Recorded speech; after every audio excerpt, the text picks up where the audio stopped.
Um encontro notável com Eunice Espínola. Hoje, no Museu Geológico da Bahia, estamos aqui com uma pedra rara no nosso terreno baiano. Gregório de Matos, um Jesus Cristo baiano, de Zezinho Nascimento, um poeta de Morro do Chapéu. Boa tarde, Zezinho, seja bem-vindo ao nosso programa. Vamos agora garimpar este poeta baiano. Boa tarde, Anice. Boa tarde a todos os ouvintes. Quero primeiramente agradecer essa oportunidade ao Espaço Guedes, que está abrindo esse leque para a gente poder mostrar o nosso trabalho, que tem o maior objetivo, que é fomentar a cultura nas crianças e nos jovens desse estado, desse Brasil imenso. Ótimo. Então vamos mostrar aos nossos ouvintes, telespectadores, quem é o Zezinho Nascimento. Zezinho, fale um pouco de você. Qual o seu diferencial como poeta? Eunice, o meu grande objetivo, o que eu vejo como diferencial, é a maneira de não querer escrever para as pessoas lerem, mas querer fazer das crianças o poeta. O que eu gostaria é que essas crianças fossem melhores que eu. E é isso que eu tento. Estou escrevendo um livro para ensinar a fazer poesia. O grande objetivo é fazer da Bahia a capital do bom poeta. O poeta que escreve e fale corretamente, que é a nossa deficiência hoje na cultura. Eu vejo aqui a capa do seu livro que diz: ajude-nos a combater nossos vícios e maus costumes. Você anteriormente estava conversando ali comigo no cantinho, falando sobre a dificuldade que você vê hoje nos poetas, nos compositores, nos músicos, né, nos famosos em si, que infelizmente pecam muito na língua portuguesa. É verdade. Houve uma época, e isso eu relato logo no início do meu livro, em que falar era uma arte. E as pessoas se empolgavam, os poetas, os oradores, faziam o máximo para escolher as palavras mais bonitas, pronunciá-las corretamente. E hoje a gente vê um descaso nas maiores autoridades da cultura, nas pessoas que se formam, por exemplo, nos comunicadores, até nos professores. As pessoas não se preocupam muito com a pronúncia correta, com essa coisa de que é regionalismo, é isso, é aquilo, mas regionalismo pode existir, eu não sou contra, mas é preciso ensinar uma língua padrão, uma língua correta ao nosso jovem, até porque o jovem que nasce na Bahia, não precisamente ele vai trabalhar na Bahia, ele pode trabalhar no Rio Grande do Sul, em São Paulo, em qualquer outro lugar. Por isso, o português padrão tem que ser ensinado. É isso que eu defendo. Eu vou lhe fazer uma pegadinha, então. A gente não estava combinado nas nossas perguntas, mas o que você acha, então, do linguajar das redes sociais? Isso é horrível, né? A gente vê, e eu debato muito isso, as pessoas não se preocupam em escrever correto, né? Então, inventam palavras que só elas sabem, é como se eu estivesse escrevendo para mim mesmo, só eu entendo o que eu escrevo. Isso é como se fosse não mais um regionalismo, mas assim, como dizer, de cada pessoa, certo? Escrever só para mim. É preciso, a língua, e está muito explícito isso também no livro, é o nosso maior bem. A língua é o bem comum. Por exemplo, os índios brasileiros foram facilmente dominados porque eles não se comunicavam. As tribos não se comunicavam. E aí foi fácil dominar uma tribo, depois a outra, depois a outra. Então, a língua é a nossa riqueza. O Brasil inteiro tem que ter um idioma. Cada pessoa pode falar 5, 6 idiomas, mas é preciso ter um idioma padrão. Aprender o seu próprio idioma primeiro. Com certeza. Né? Com certeza. E você também falou, né, comigo sobre o primeiro cantor baiano. Né? Ele foi para o Rio de Janeiro, foi isso? E fale um pouquinho sobre o nosso baiano, que eu acredito que muitos baianos não conhecem, né? Este baiano com H. E quem me trouxe, eu também desconhecia, e quem me trouxe essa informação foi o nosso poeta Zezinho Nascimento. É verdade. O primeiro cantor baiano se chamava Pedro Manuel da Silva e era filho da nossa cidade, passou o nome da cidade agora, aqui, interior da Bahia. Então, assim, ele morava no Rio de Janeiro e cantava. Em 1900, ele já fazia barzinho. Foi o primeiro cantor a gravar. Inclusive, a primeira música que ele gravou foi pelo telefone. É mesmo? Primeiro samba gravado, a primeira música da discografia brasileira é pelo telefone. Foi gravado por Pedro Manuel da Silva, que era o baiano. Ele, o nome artístico dele era o Baiano. E ele, porque ele tinha esse apelido. E o Baiano com H, né? Baiano com H. E por que esse apelido? Porque ele falava muito errado, pronunciava errado, inclusive, quando cantava. Por isso eu usei esse título nos meus trabalhos. Tenho músicas chamadas também Baiano fala errado de A a Z. Baiano fale O. O nosso baiano não fala O. O baiano fala U ou O. Ou não se fala. Exato. Tem o I também, né? Não fala E, fala I. Exato. Né? Então existe uma diferença muito grande, né? Eu, particularmente, quando eu vim para a Bahia, eu sofri muito para aprender o dicionário baianês. E tomava cada rasteira terrível. Mas eu gostaria que você também, Zezinho, declamasse para nós a sua homenagem ou o seu recado para Gregório de Matos. Você mandou um recado para ele, né? E eu gostaria que você aproveitasse o nosso microfone e mandasse pelo espaço Jorge Guedes essa mensagem para o Gregório de Matos, onde quer que ele esteja. Pois é. Gregório, se eu tenho um ídolo, é Gregório de Matos. Ele primeiro. Estou lutando, inclusive, Eunice, para que possamos trazer os restos mortais de Gregório de Matos de Recife para Salvador. Ontem eu estive na Câmara dos Vereadores, em cada gabinete, fazendo esse pedido para os nossos vereadores, porque Gregório de Matos é uma grande riqueza que os baianos não souberam dar valor. Ele foi o homem mais culto da sua época. Ele foi o primeiro brasileiro culto. Ele foi juiz, foi desembargador e, no entanto, a Bahia desprezou.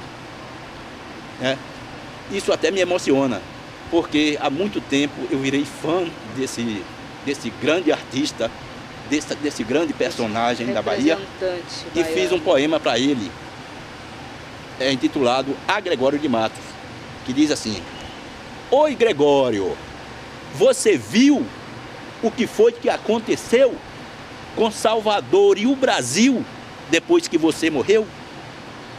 Você lembra dos 2 Fs que você sempre falou? Agora tem uma peste de Fs em Salvador. Além daqueles malditos que você já mencionou, há os Fs de fuxico, de futrica, de furor, F de felicidade, mas pelo mal, meu senhor, e F de falsidade. E pensa que acabou? F de falsificar, este F virou P. Chamam de piratear, principalmente CD. Tem o F de fingir e o F de fazer, entre aspas. Quem pode não faz, só finge. A ordem é corromper. E o F de fofoca? Esse é o que mais tem. Em todo canto há fofoca. Trabalho, escola, ônibus, trem. Tem fofoca em avião. Veja onde fomos parar. Fofoqueiras sobem e vão fazer fofoca no ar. Pensa que é só fofoqueiras? Há fofoqueiros também. Fofoca e más brincadeiras agora é o que mais tem. Lá no Rio houve matanças. Um cara não aguentou mais e matou 12 crianças para se vingar dos pais. Depois ele suicidou-se, como tinha planejado. Porém, antes explicou-se, deixando vídeos gravados. Este daí se explicou através da gravação. Mas muita gente é morta sem nenhuma explicação. Porém, eu tenho explicado, com calma, com paciência, em meu poema chamado A Pior Experiência. Para lê-lo é só buscar página de nascimento. Vocês não vão acreditar. Previ o acontecimento. É essa a minha homenagem ao nosso grande mártir. Gregório de Matos. Parabéns, Zezinho. O diferencial de Zezinho Nascimento é justamente que ele é um poeta que ele não escreve versos bonitinhos, redondinhos, para encaixar, né, nos gostos de pessoas apaixonadas, vamos colocar aquele mundo cor-de-rosa de redomas. O poeta Zezinho Nascimento, ele traz protestos em suas poesias, em seus poemas. Ele, inclusive, no seu livro, ele ensina às pessoas a diferença entre escrever poemas e poesias, e ele dá uma lição. Ele é o professor Zezinho Nascimento, que está contribuindo com a nossa sociedade. Eu acredito que cada poema que você se der ao luxo de ler, né, você vai aprender alguma coisa com ele. É o que a gente bate como mulher na educação com filhos, como político numa educação ao seu povo, como professor na educação para com seus alunos. Então, eu acredito que seja a missão do ensinar, né?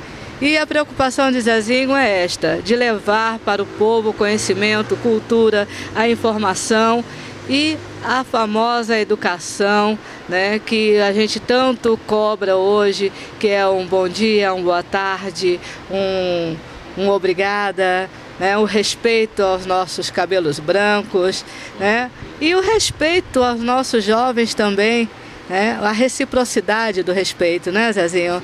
E eu agradeço a você, viu, esse momento aqui no programa O Encontro Notável com Eunice Espínola, onde a gente está buscando levar para todos que acompanham o Espaço Jorge Guedes essas informações, essas pedras de grande valor que estão aqui, de certa forma, escondida, né, no nosso território baiano. Quero levar você para o mundo, para que todos conheçam Zezinho Nascimento, viu? E gostaria que você falasse agora só um pouquinho sobre o seu poema Tabela Periódica, para as pessoas verem como que você navega nesse mundo de poemas. Pois é, Eunice. Essa é outro grande diferencial. Muita gente vê poesia apenas como um texto em versos. Poesia é tudo que se faz para agradar as pessoas, certo? Um quadro, por exemplo, é uma poesia, um discurso é uma poesia, uma carta de amor é uma poesia, já que foi feita para agradar. E a tabela periódica, que todos conhecem, eu transformei numa bandeira, que é a minha poesia, porque esta tabela periódica está mostrando o quanto nós temos a ver com os elementos químicos. Nós nos juntamos em grupos ou em família, assim como os elementos. Nós nos apaixonamos por uns e temos antipatia por outros. Os elementos também são assim. Então, isto eu fiz questão de mostrar na minha poesia Bandeira de Química, que se encontra neste livro. E queria dizer mais uma coisa. Este livro tem um grande objetivo, que é o de fomentar a vontade de ler nos nossos jovens. Ele vai ser transformado em panfletos. Cada livro que eu vendo será transformado em panfletos, que é este panfletinho que eu gostaria de mostrar aqui. Este panfleto será distribuído em milhares, ou talvez em milhões, para que cada pai, cada filho conheça o teor desse panfleto, porque ele vai mudar a cultura da Bahia. Eu tenho certeza disso. Com fé em Deus. A sua contribuição está sendo feita, né? Compete a nós a divulgação, compete a nós pais a difundir isso em nossos lares, né?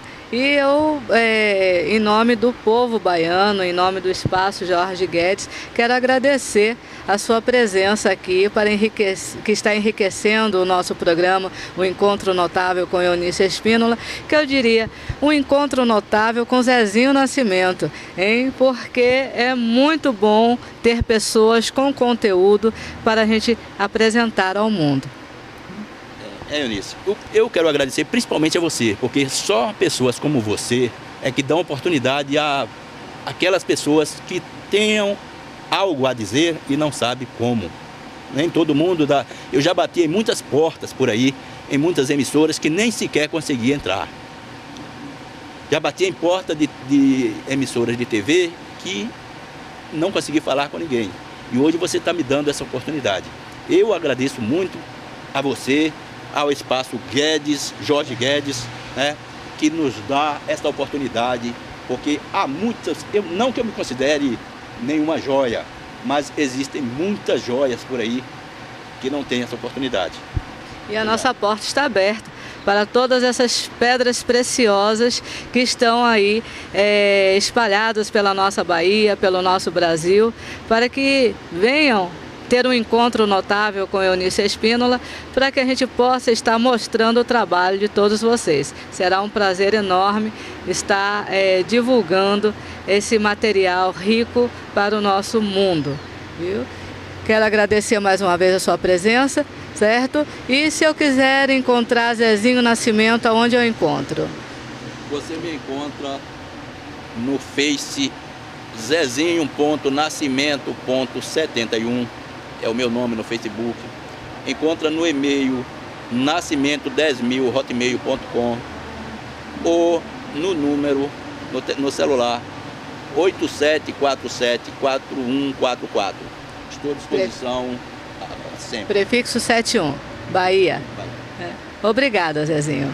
Obrigado, Eunice. Obrigado a todos que estão me ouvindo, que me deram essa atenção.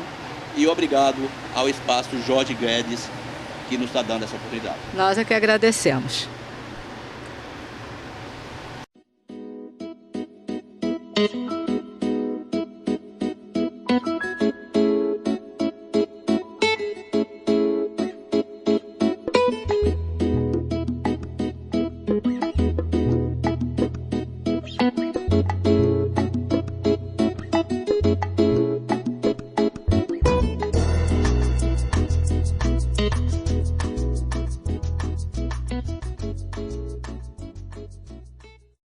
Olá, tapete vermelho, chave de ouro. Estamos aqui no Museu Geológico da Bahia com o coordenador, senhor Eli Sampaio Filho, que vai nos apresentar a casa e esse mundo maravilhoso que é o Museu Geológico da Bahia. Boa tarde, senhor Eli. Boa tarde, é um prazer enorme lhe conhecer e receber vocês com tamanha alegria. Obrigada.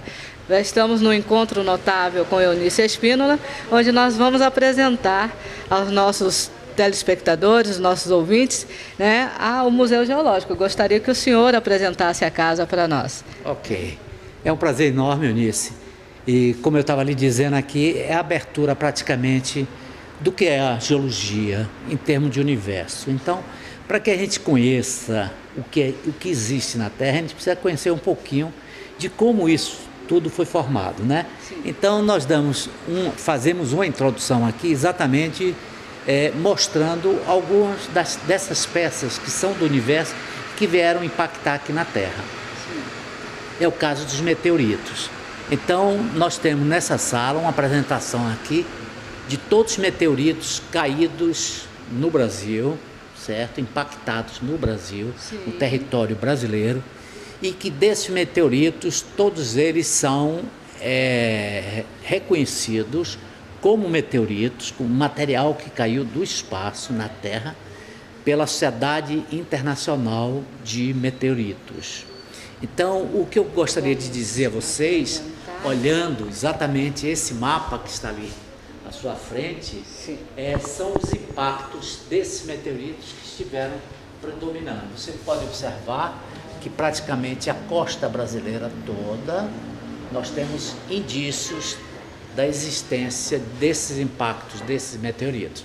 Claro que essa distribuição não é muito correta com a realidade, uma vez que muitas vezes aquele estado que tem um conceito, um conhecimento maior de sua superfície, onde tivemos a grande quantidade de pesquisadores, né?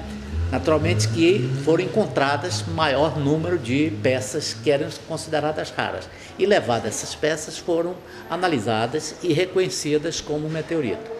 Então, é o caso do estado de Minas Gerais, em que nós temos uma predominância muito grande desse material impactado. Por outro lado, nós podemos ver aqui no estado da Bahia, nós temos já 5 meteoritos cadastrados aqui na Bahia. Aqui na Bahia. Isso significa que também é um valor relativamente elevado, comparado com São Paulo, que temos apenas aqui 1, 2, 3, 4 meteoritos, né? Que é uma cidade também, um estado grande, que tem uma riqueza muito grande de pesquisadores e poderia ter também uma quantidade maior do que aqueles que eles... Minas Gerais, então, que tem o maior número de meteoritos. Mas atrás disso nós temos uma tradição cultural do estado de Minas ser um estado minerador, não é? E que naturalmente as peças que eram encontradas, que eram diferentes das peças de minerais, essas eram levadas para a nossa câmera. Então, o que eu queria dizer, mostrar para vocês aqui, logo nesse ponto, né, é analisar o meteorito Bendegó. Bendegó é o mais famoso dos meteoritos brasileiros. Foi encontrado pela família Botelho no sertão de Monte Santo, no interior da Bahia, em 1874, sendo uma das primeiras rochas a ser reconhecida como de origem espacial no mundo. A primeira rocha desse tipo descoberta no Brasil teve pedaços enviados a Portugal, pois acreditava-se tratar de um depósito de ferro, com mais de 5 toneladas. Bendegó é hoje o maior meteorito do Brasil e o 16º em tamanho no mundo.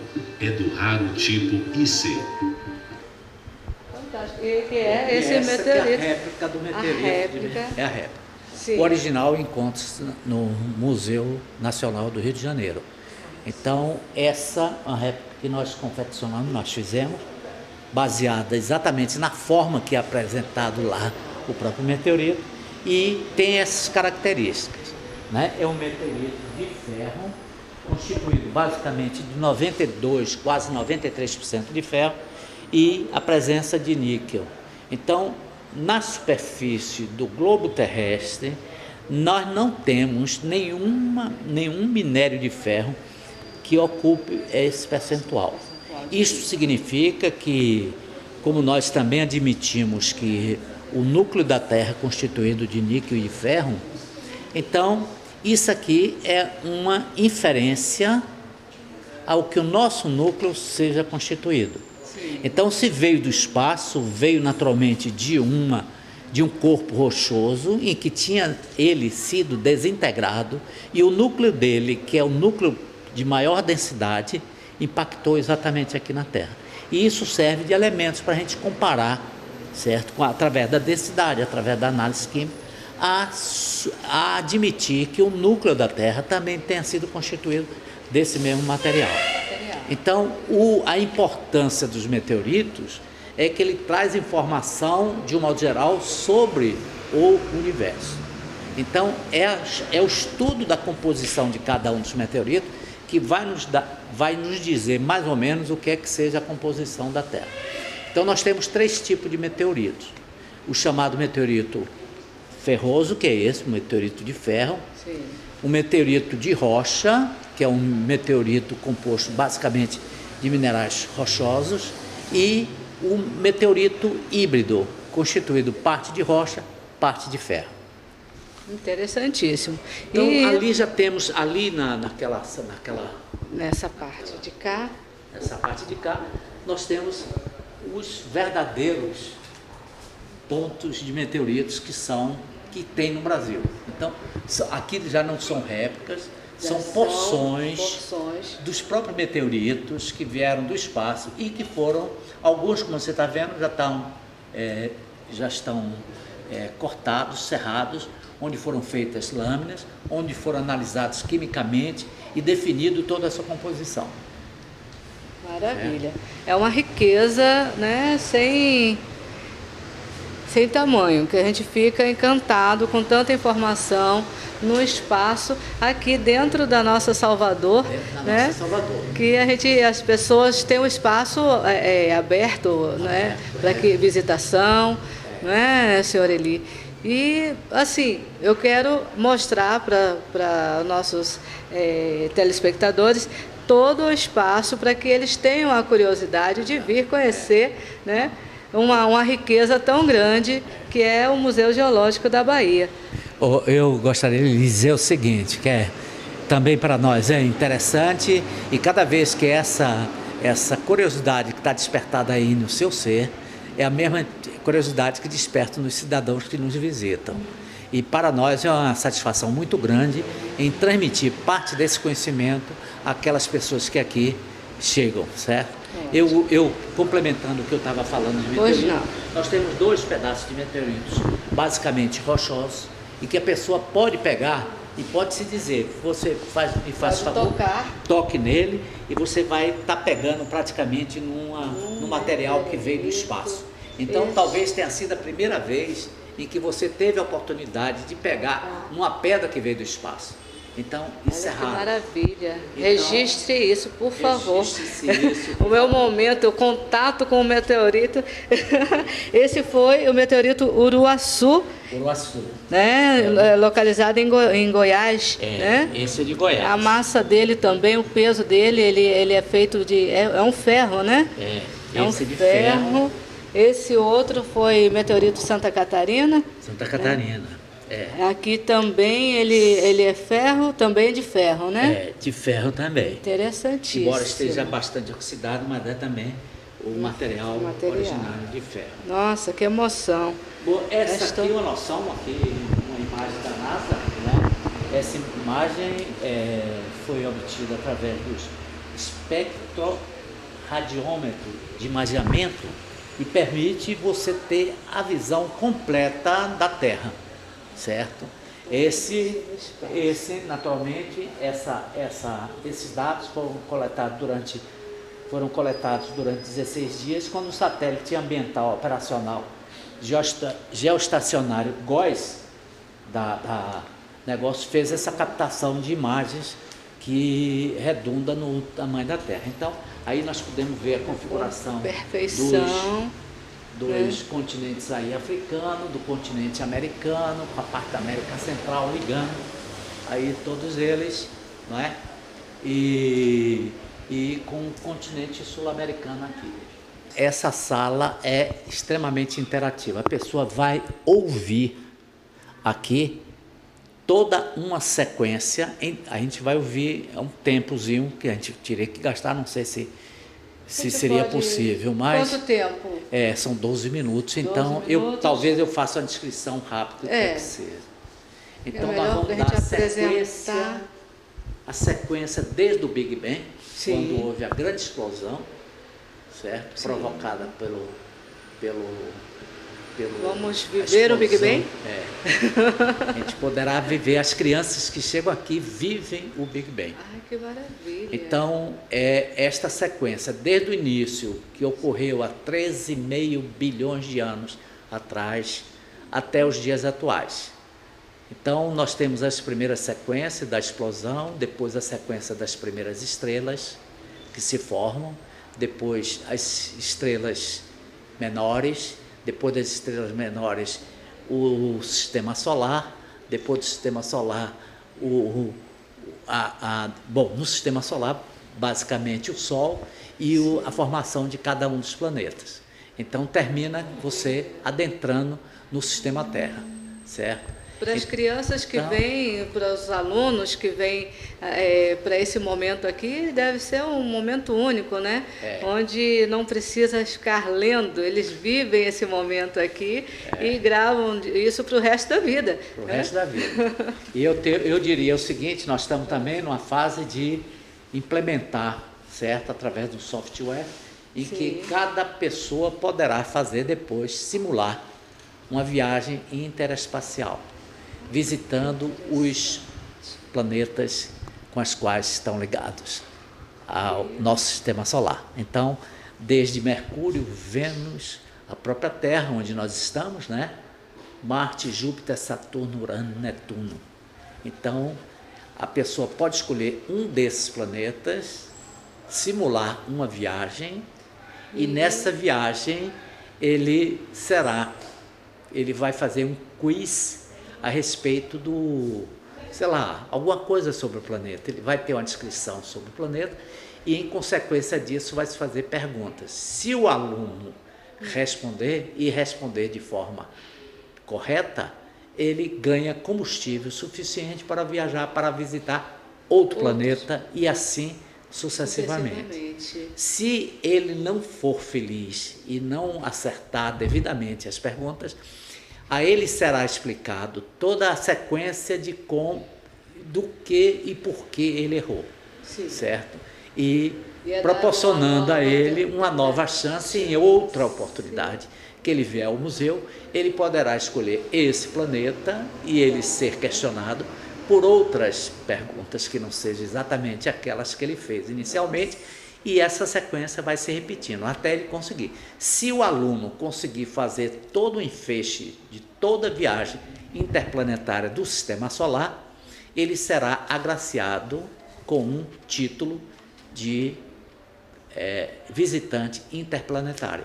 Nossa. E esse com a foto dele, naturalmente, ele vai receber em casa através dos meios atuais de comunicação, ou seja, e-mail, ou quem sabe outra forma que ele bem desejar. Interessantíssimo, hein? É muito gostoso saber. O Museu Geológico da Bahia, ele está entre os melhores museus dos Estados Unidos e da Europa, correto? Bom, eu não sou muito pretensioso em colocar situações dessa natureza, mas eu diria o seguinte, que nós estamos tentando fazer alguma coisa para que o Museu Geológico da Bahia galgue algum espaço, né, no conhecimento científico do que os princípios básicos das ciências geológicas, né, das geociências. Eu gostaria de enfatizar ainda que, como você pode ver, cada uma dessas estrelas estão aí colocadas de forma muito correta. Em um determinado tempo, nós plotamos cada uma dessas estrelas na posição correta que ela assumiu, que ela está exatamente no universo para nós aqui que somos baianos, tá? Aqui soteropolitanos, nós temos uma avisada que foi exatamente em fevereiro de 2014, nós tivemos exatamente esse céu que vocês estão vendo aqui, ou muito próximo desse céu que a gente viveu em fevereiro de 2014.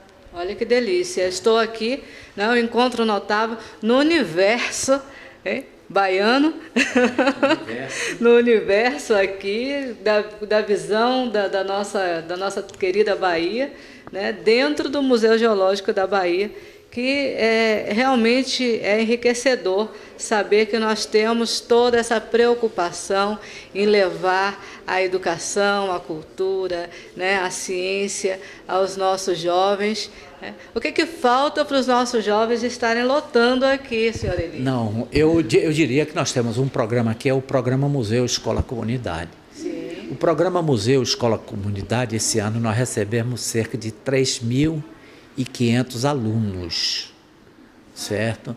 Então, o que é que cada uma da escola faz? A escola agenda uma visita, essa visita vai ser guiada e monitorada por estudantes de geologia. certo? Então ele vai ter a oportunidade de escolher o tema que ele deseja. A gente passa inicialmente um filme no nosso auditório, certo? Um filme relacionado ao tema que ele esteja estudando naquele momento, e em seguida ele vem e faz essa visita guiada e monitorada. Entendeu? Então, esse ano nós tivemos 3.500 até agosto. E tivemos algumas dificuldades, porque parcialmente o museu esteve praticamente fechado até abril, certo? Quando nós inauguramos essa sala. E estivemos parcialmente também com alguns problemas por ocasião da Copa. Afinal de contas, tivemos um arrefecimento. Tivemos um arrefecimento da vinda de estudantes, mas eu creio que isso é um número extremamente significativo, porque em média nós recebemos 3 escolas diariamente. Nossa, são menos de 4 meses, se a gente colocar todos esses eventos que ocorreram, né, que quebraram as agendas de todo mundo, né, para todo mundo imbuído nos eventos que aconteceram, 4 meses. 3.500 alunos. É um valor extremamente significativo. Com certeza. Parabéns, senhor Eli. Além disso, nós temos a visitação espontânea, né?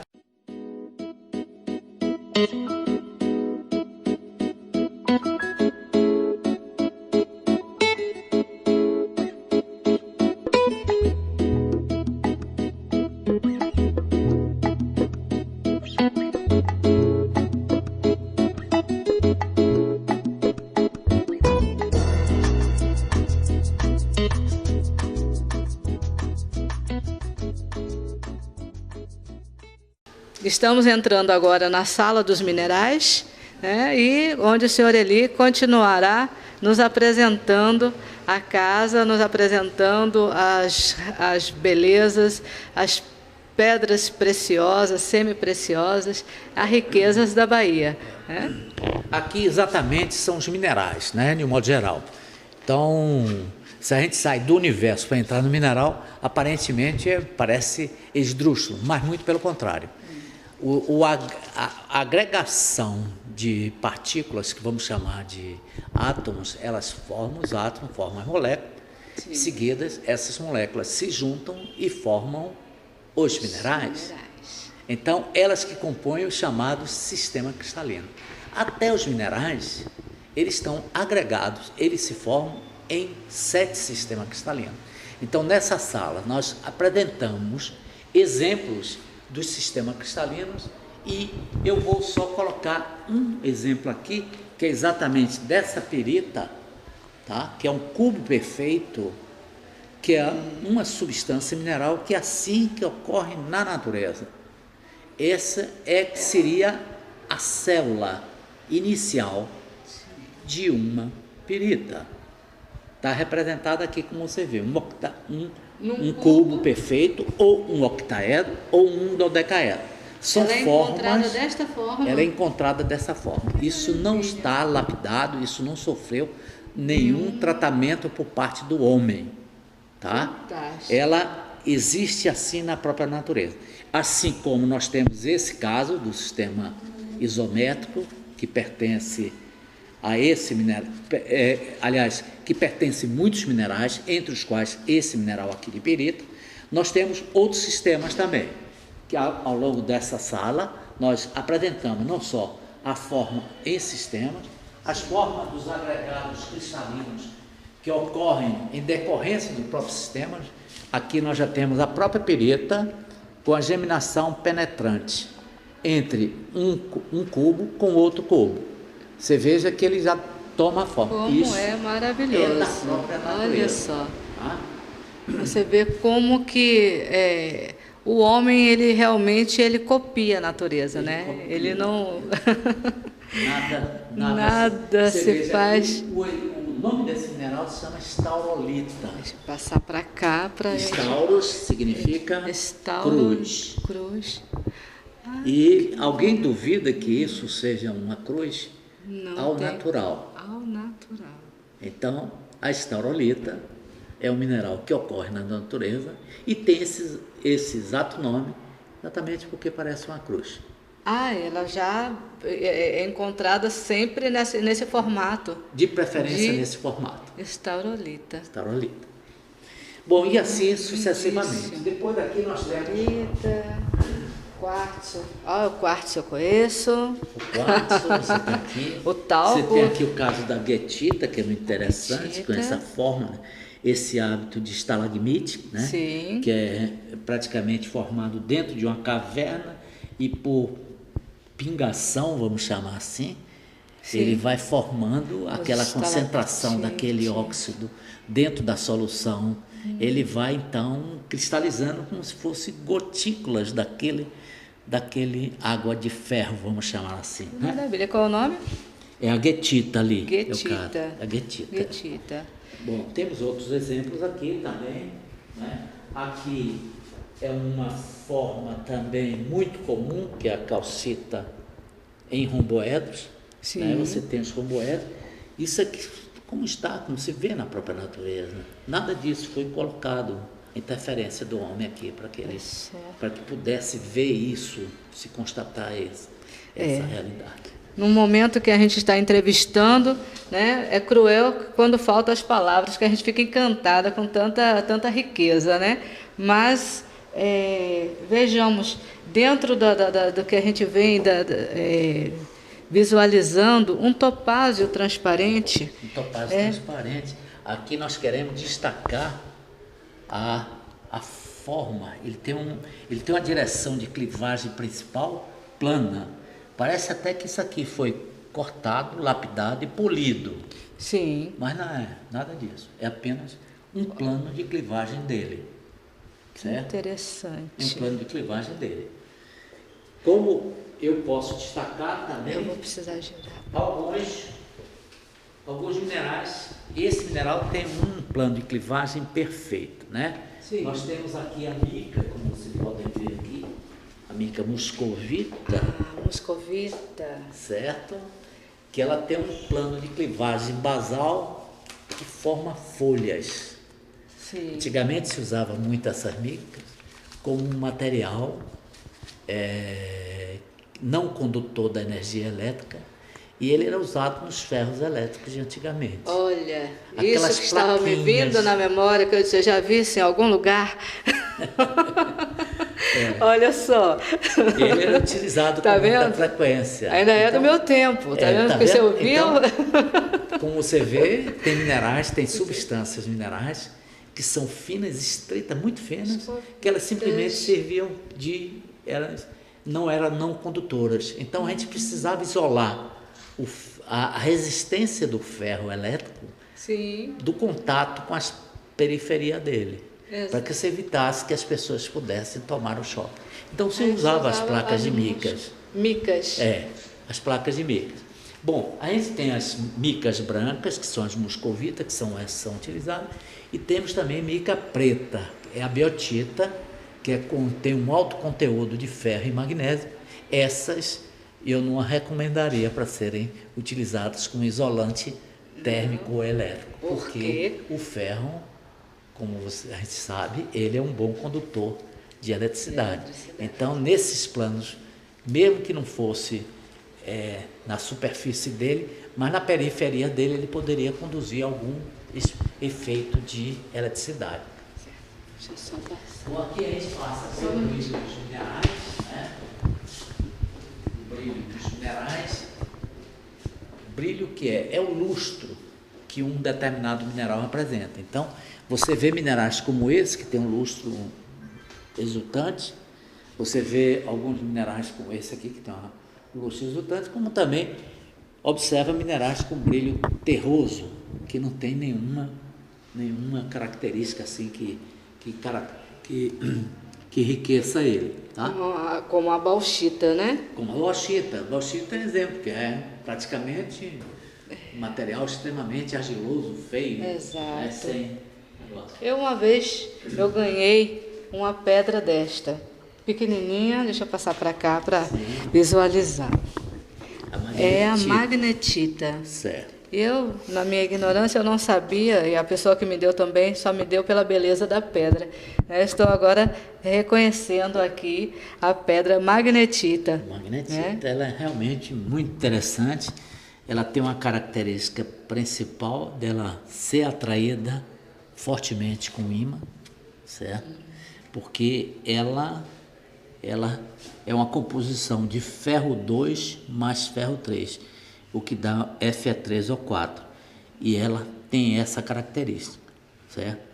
Agora, ainda com relação à questão de cor, você pode também ver, tá vendo? Aquele mineral de coloração verdeado é a malaquita. Aí você me pergunta, o que é a malaquita? Malaquita é um minério de cobre. Então, uma das formas de aparecer o cobre não é somente aquela cor vermelha, que é muito característica dele. Eu tenho até exemplos aqui, a gente vai ter a oportunidade de ver. Sim. Mas é sobretudo também de encontrar o oxidado dele. Vocês podem perceber, não é que todo cobre, quando ele começa a oxidar, ele começa a tomar aquela tonalidade esverdeada. Esverdeada, é verdade. Não é? Então é provocada pela formação desse mineral que do cobre em contato com oxigênio forma oxidado de cobre. Ótimo.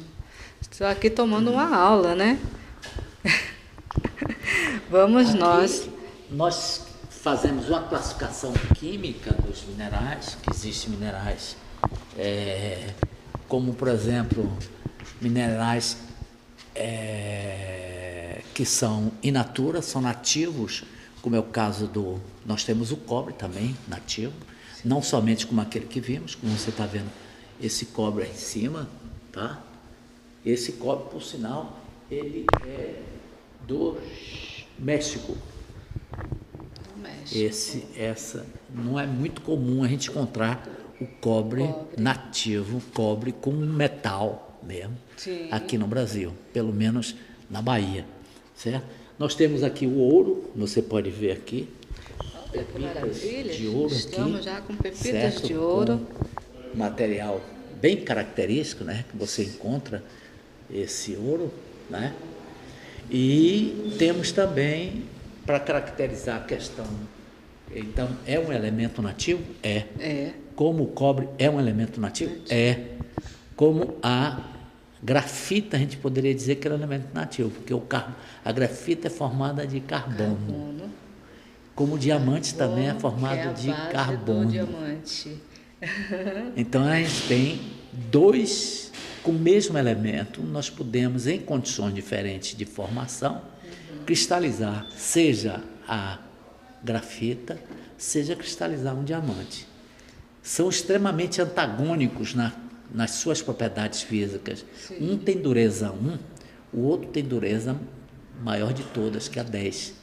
Então, um tem a menor dureza, você veja, e o outro tem a maior dureza. Do carbono ao diamante. Ao diamante, do carbono ao diamante. Tanto que o diamante, ele corta vidro, né? Corta vidro, faz tudo, corta tudo. Ele é o mineral de maior dureza, não é? Do que todos.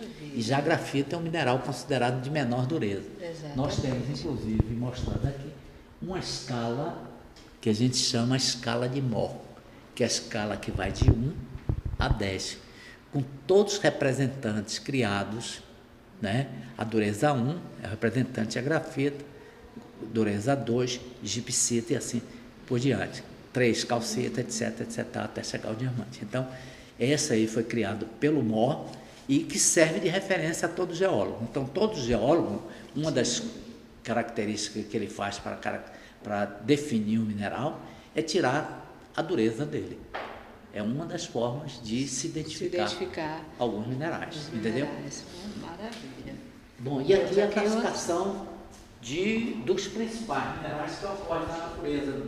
Na natureza, como eu digo, na natureza da Terra, na superfície da Terra. Então, são os silicatos.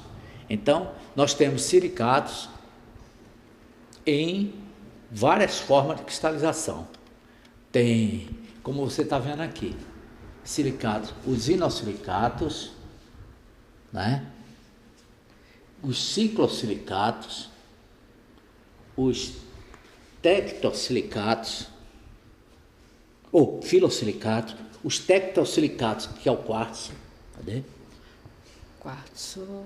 Quartzo deve estar ali, quartzo apofilita, não, quartzo ali, transparente. Aquele transparente. Tectosilicato. Os inosilicatos aqui, como exemplo aqui, o espodumênio, e assim por diante. Então, nós temos, dentro da formação dos chamados silicatos, Sim. várias formas de cristalização. Então, a granada, por exemplo, é um exemplo. Para a gente que está acostumado a ver uma granada, né, numa joia, né, a gente estranha, não reconhece realmente, do estado natural em que ela se encontra para depois deslapidada, que ela já vem toda vermelha. Você veja que aquele que está no centro Que é uma granada também. É uma granada. É verdade. Mas ele está aí para mostrar a principal coisa que ele está nessa, é a forma dele.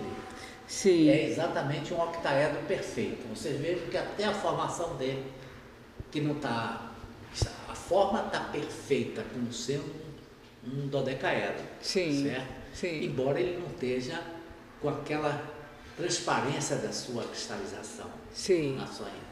Mas ele, o formato dele leva a você interpretar como sendo um granada pela forma que ele se apresenta.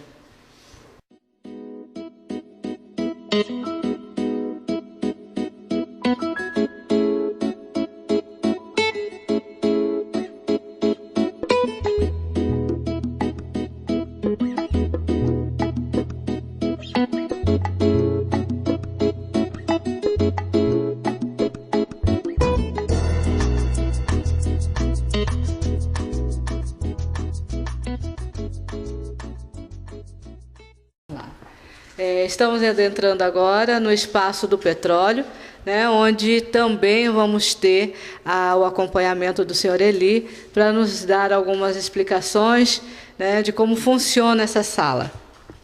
Essa sala nós procuramos aqui mostrar desde a origem do petróleo, como ele se forma, exatamente ali na antessala, e depois mostrar como ele foi utilizado desde a antiguidade até os tempos atuais, e depois do fenômeno chamado fenômeno Drake, que foi a primeira torre de petróleo, onde se extraiu petróleo de profundidade e que foi feito no estado da Pensilvânia, nos Estados Unidos, e que a partir daí, não é só para você ter uma ideia,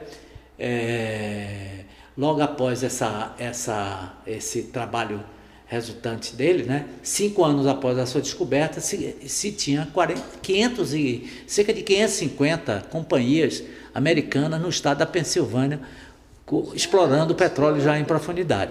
Claro que nós estávamos exatamente na chamada Revolução Industrial, né, que já se utilizava os automóveis. Então, um dos combustíveis que era utilizado no automóvel e de grande, vamos dizer, de grande facilidade, de custo baixo relativamente e de condições que fizesse com que o motor fosse um motor de propulsão, foi exatamente com a Revolução Industrial.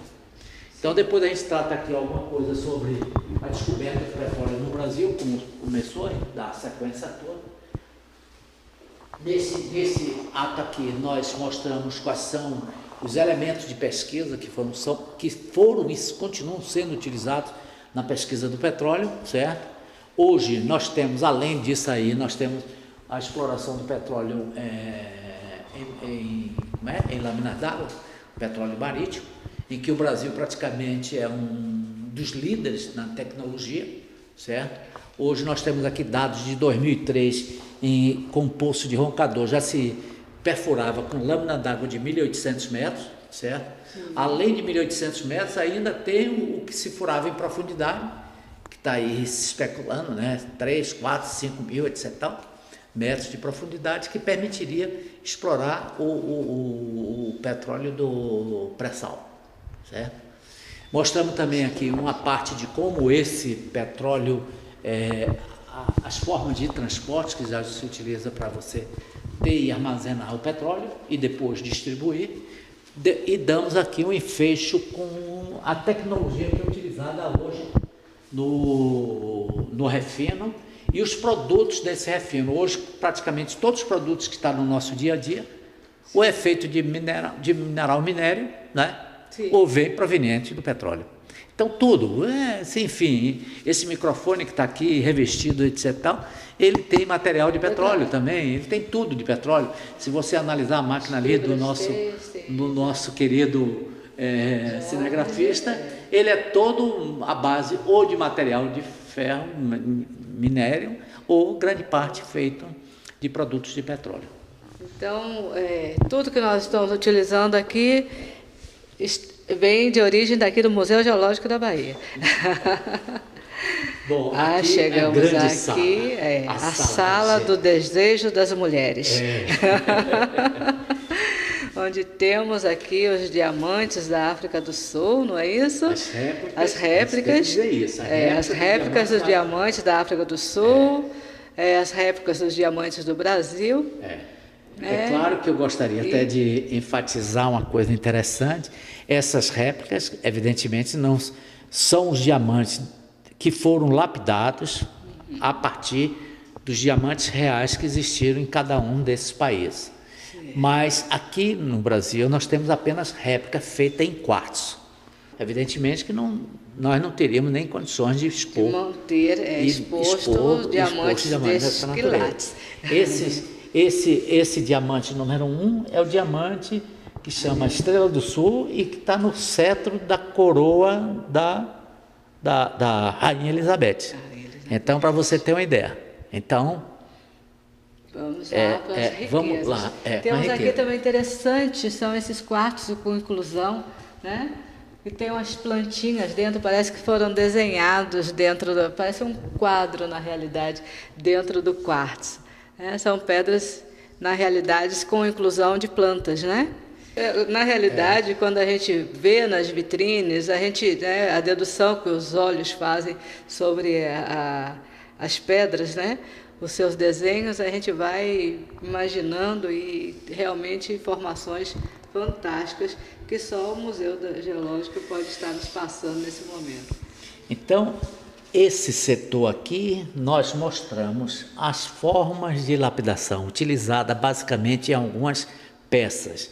Então, esses cabuchões, como a gente costuma chamar, esse arredondamento que é dado com feições de gota ou com feições de modo geral, são utilizados em pedras opacas, cujo efeito de visualização seja muito interessante. Eu já percebi que você tem também uma pedra verde aí, né? São vários granulozinhos dessa pedra verde. Exato. Então, essa seria a amazonita. Seria a amazonita, e é o caso aqui de nossa amazonita. Então, nós temos a amazonita aí com as formas que vocês podem ver. Além dessas formas também de cabuchão que vocês podem observar aqui em cima, nós vamos para essa seção, essa vitrine aqui, em que mostra as formas de lapidação.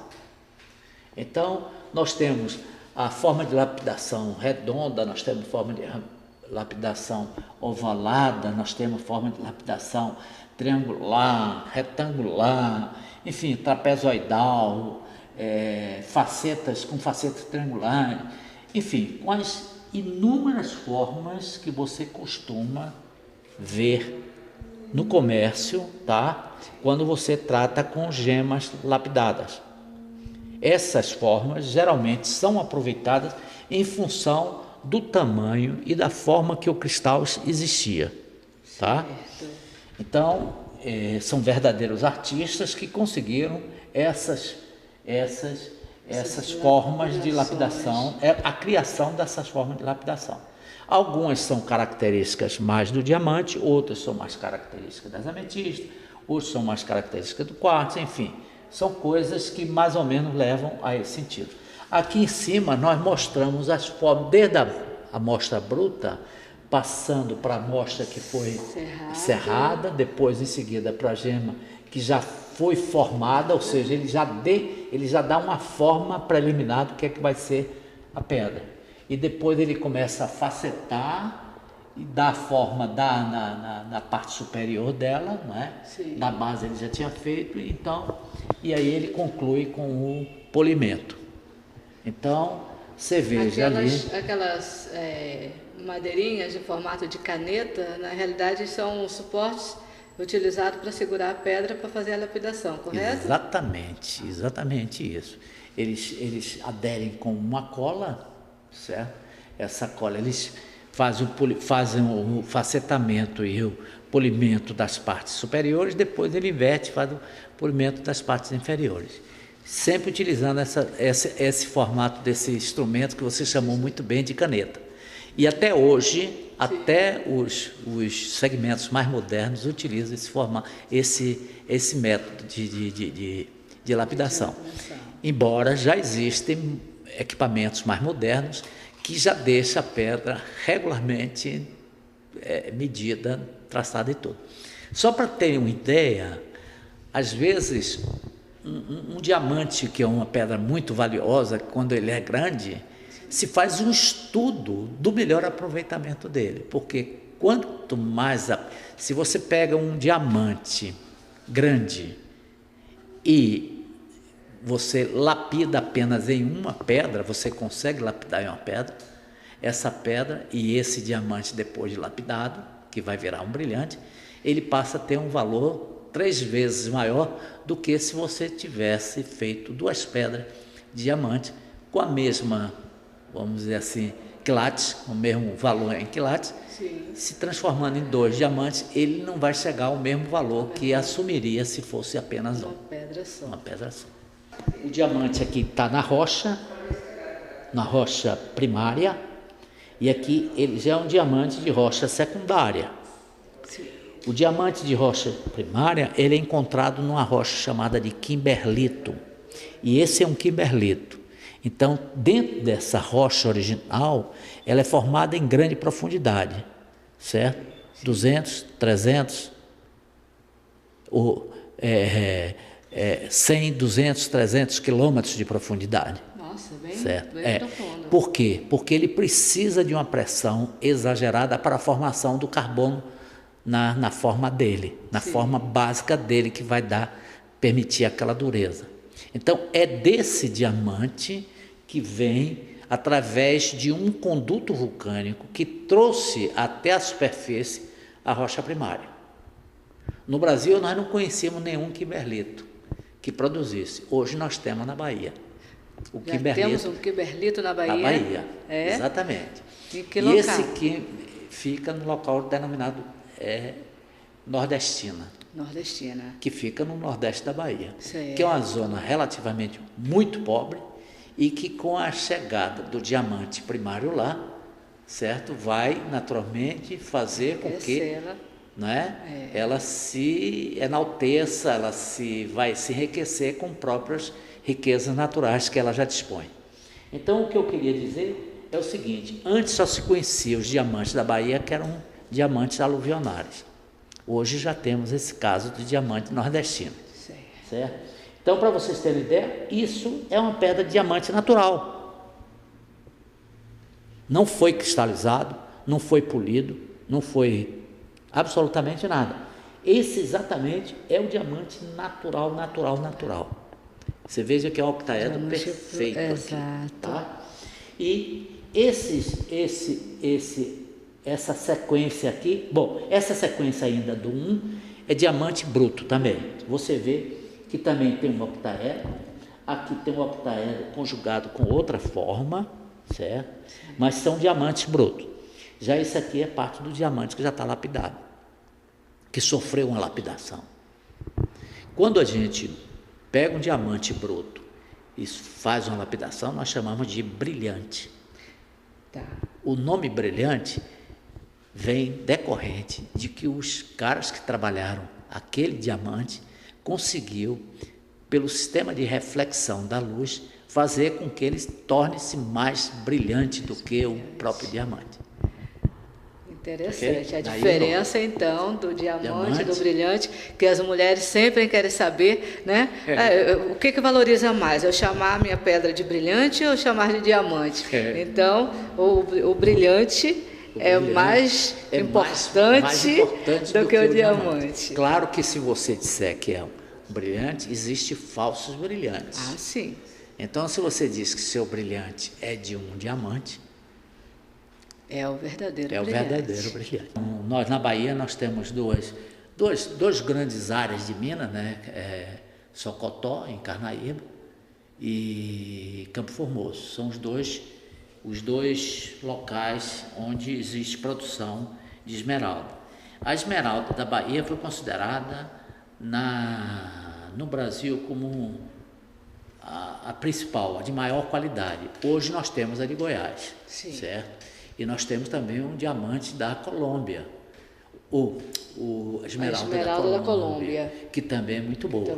Mas mesmo assim, o Brasil, as baianas têm um grande destaque no cenário internacional. Fantástico. Aqui nós temos, assim como aqui deu essa tonalidade esverdeada, que é um berilo, né? A esmeralda, ela é formada pela cristalização de um berilo que assumiu algumas cores devido a, sei lá, cromo, ferro, etc.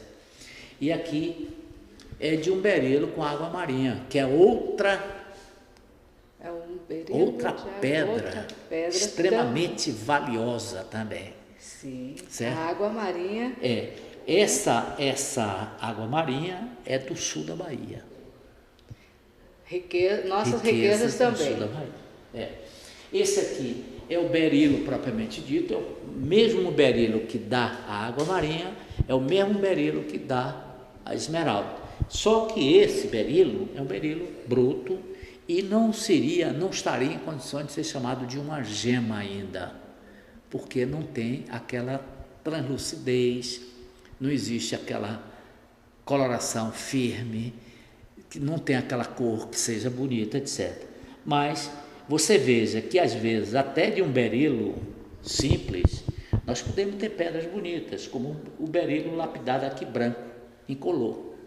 Então, pelo visto, a gente tem berilo incolor, nós temos berilo azul, nós temos berilo verde. Ou seja, esmeralda, água marinha e o berilo incolor. Tá? Isso aqui é um outro chamado de crisoberilo, é amarelo, tá? Sim. Não é um berilo propriamente dito, certo? Nós temos ele aqui bruto e temos lapidado. Como aqui também, nós colocamos ele aqui bruto, tá? Até aqui, e esse aqui lapidado.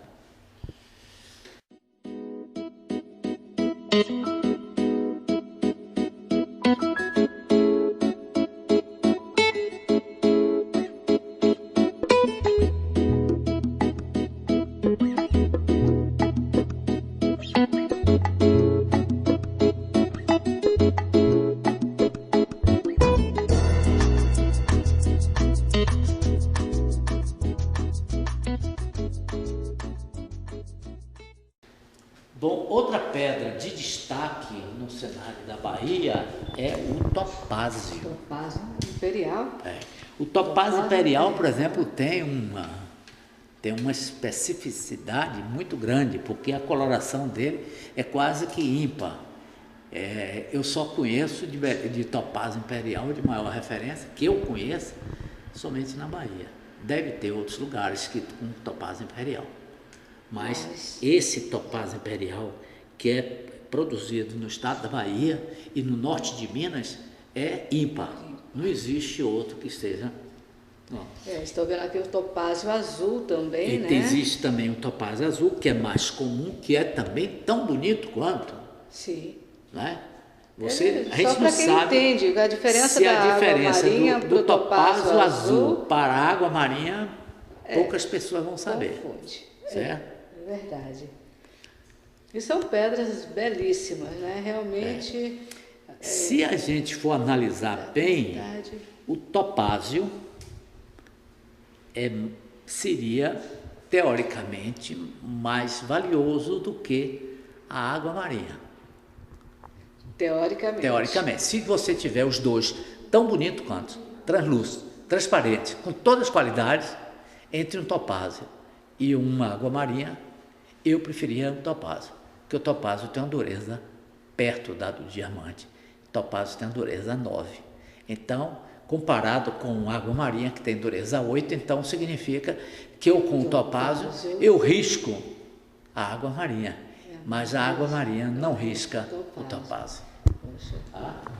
Aí, aqui nesse banho de conhecimento sobre pedras, né, a gente está... Bom, aqui temos algumas espécies muito bonitas, né? Não são somente daqui da Bahia, são espécies, por exemplo, aqui nós temos da Itália, nós temos da Bolívia, nós temos da Namíbia, né? Nós temos aqui o espodumênio, esse aqui que é de Araçaí, norte de Minas Gerais, né? Nós temos aqui essa pedra, o epídoto, que é do México, não é? Nós temos aqui de Madagascar, uma peça aqui. O quartzo rosa. E ali nós temos também a dolomita, que é da Bahia. Que é linda. Que é linda também. Então, para mostrar, aqui são pedras que são naturais, que ocorrem assim na natureza. Então é para despertar no cidadão aquela vontade de ter uma joia, uma pedra dessa, uma pedra dessa natureza.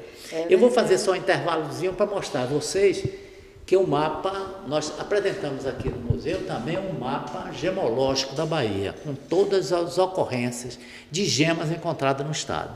Então, se você vai para uma determinada região, você pode ver o que é que caracteriza melhor aquela região, certo? Se você vai para a zona do negócio, você pode ver o que caracteriza mais a região onde tem as esmeraldas. Então, você sabe. Se você vai encontrar os ametistas, você pode também ver onde é que você vai encontrar as ametistas, né? E assim por diante. Se você vai para a zona do quartzo, você pode ver o domínio onde é que estão os cristais de quartzo. Que maravilha. Então, isso aí facilita muito as pessoas que querem viajar visitar, conhecer, né? E ver uma ocorrência dessa, adquirir talvez até uma peça lá. A nível de trabalho mesmo, né? Não só a curiosidade. Não só a curiosidade, não só compra, mas também a nível de conhecimento, de estudo. Então, aqui também nós temos algumas, né? Como a granada, né? Aqui, você falou lá fora, lá embaixo, né? Que a gente vê tantas granadas bonitas e você estava vendo aquela granada toda feia. Bruta. Olha aqui, olha ela lapidada aqui. E o pedaço delas transparentes que fizeram esse tipo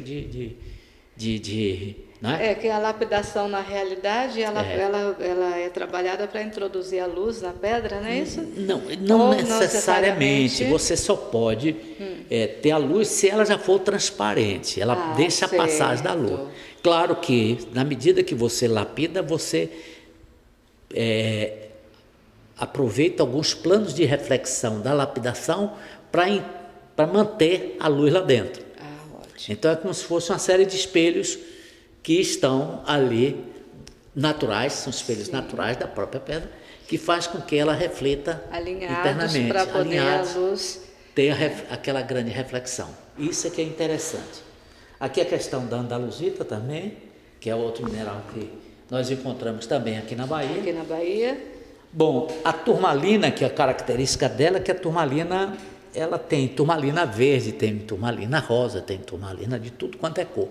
Tem turmalina preta, etc. Tal. E então, a febre da turmalina Paraíba, que todas as mulheres agora querem ter uma turmalina da Paraíba. Eu estou devendo a minha esposa.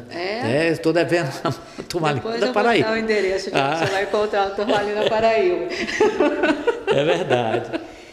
Mas você veja como a turmalina é tão característica, tem a turmalina também bicolor. Tem gente que não se satisfaz com a cor só para um mineral, então pega uma turmalina bicolor. A turmalina, ela é também, em alguns casos, ela é naturalmente certo? Aqui eu não tenho uma amostra não, dá para perceber aqui, tá vendo? Ela com duas cores, ela fica verde e rosa. Certo? Ela cristaliza horas verde e horas rosa. Como às vezes ela passa como um degradê, mas muitas vezes ela passa interrompendo. É como se fosse uns constituintes. Belíssimo, né? É belíssimo essa mistura de cores, né? Essa verde e rosa, que lembra a mangueira, né? Verde no Rio de Janeiro. Mangueira deveria fazer uma homenagem à turmalina. Turmalina verde e rosa. E a cor é exatamente muito parecida com a da Mangueira. Da né? escola de samba. Aqui o quartzo, em todas as formas que a gente pode ver aqui, que o quartzo antigamente não era considerado nem como pedra preciosa, chamava pedra semi-preciosa. Preciosa. Né? Hoje, a depender do quartzo que você vê, ele passa a ser considerado uma pedra de extremo valor. Exato. Né? E a gente poderia dizer assim, olha, tem quartzo que às vezes se torna tão precioso quanto muitos outros minerais que não são, que já são considerados preciosos. Né? Então aqui temos as formas do quartzo apresentar. Esse quartzo fumaçado é interessante, tem um quartzo amarelo que tem uma tonalidade que eles chamam de phantom, é um cinza com tendência ao amarelado, tá vendo? Já da citrina. Muito lindo. Aqui é a opala também, Aí, que a opala é uma outra pedra que hoje está também super valorizada no mercado de joias. Aqui nós temos a ametista. Eu disse ao senhor o quê? Que a ametista, pelo menos, eu iria reconhecer. Né? Então, pronto, aqui estão as ametistas. Que também são belas, tem né? a mesma. Tem a mesma, tá vendo? Tem a característica do bicolor, da turmalina, né? Ametista bicolor. E você veja uma coisa interessante. Hoje as matizes do lilás, que dá a coloração da ametista, ela quanto mais tingida ela for, maior tinha valor.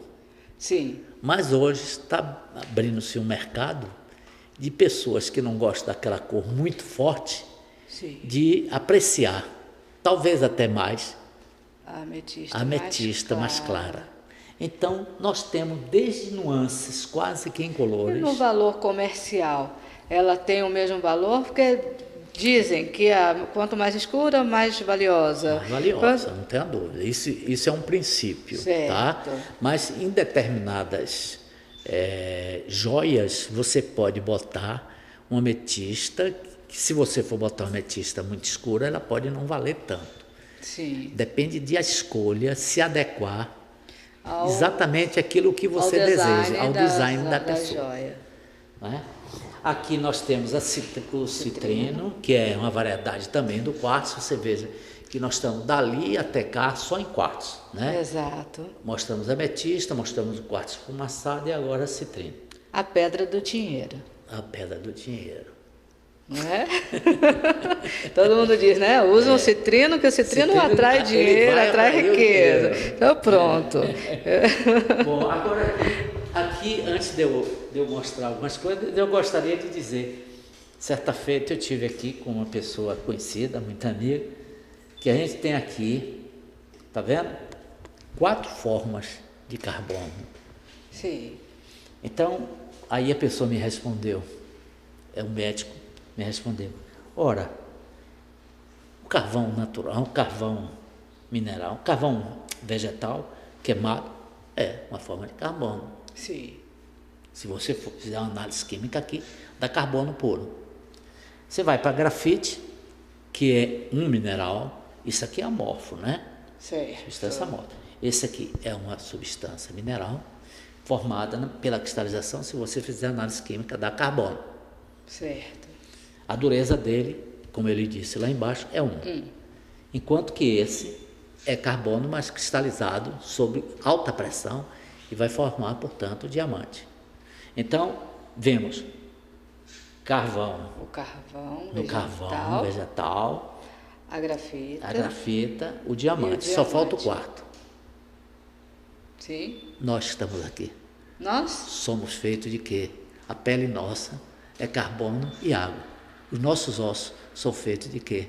De carbono e cálcio. Né? Então, nós, seres humanos, somos também diamantes mais valiosos. Valiosos que temos. Não existe quilate para o nosso valor. Para o nosso valor.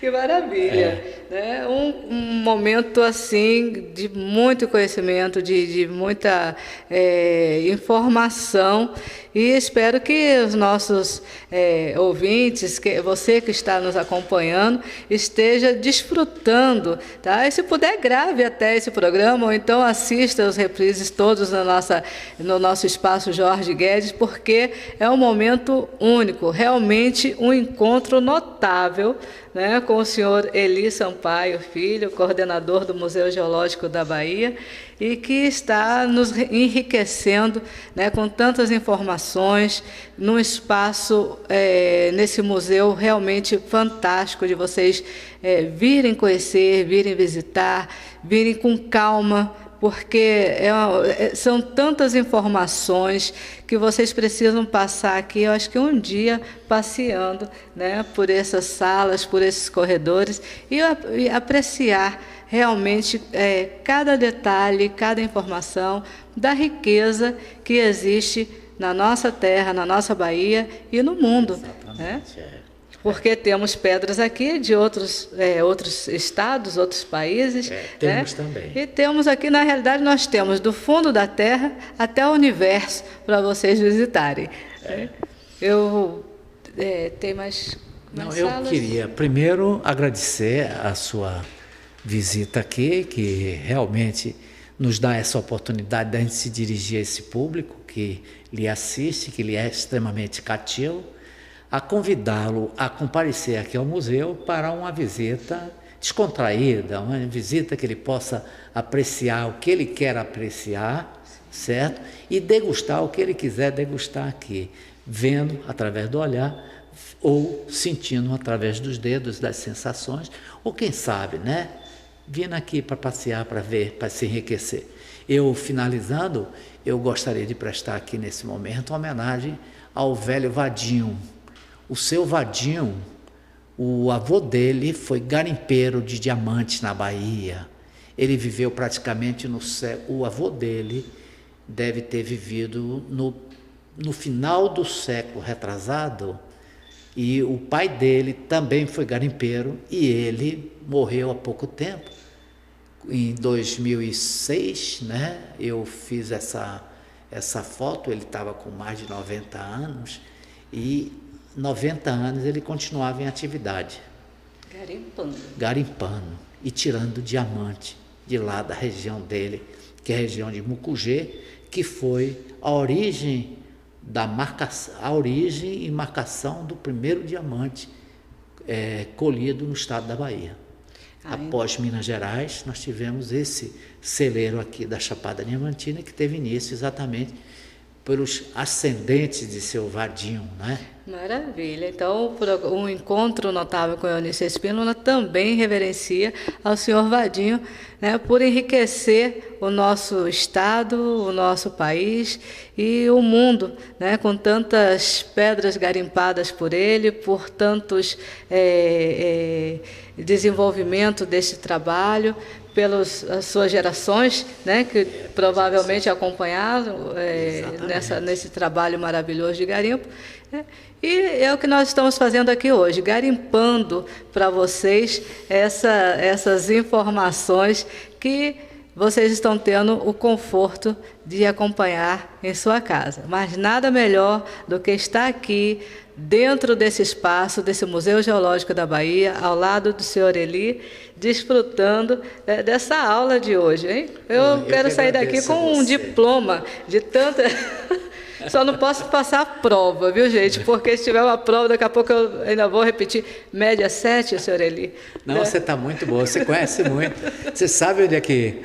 Sabe o que é valioso, o que é que não é valioso. Sem dúvida nenhuma que você já está não é iniciante, não. Você já conhece muita coisa sobre gelo. Muito obrigada, senhor Eli. Tá aqui. Para lá. Um encontro notável com a Eunice Espínola para vocês. Obrigada.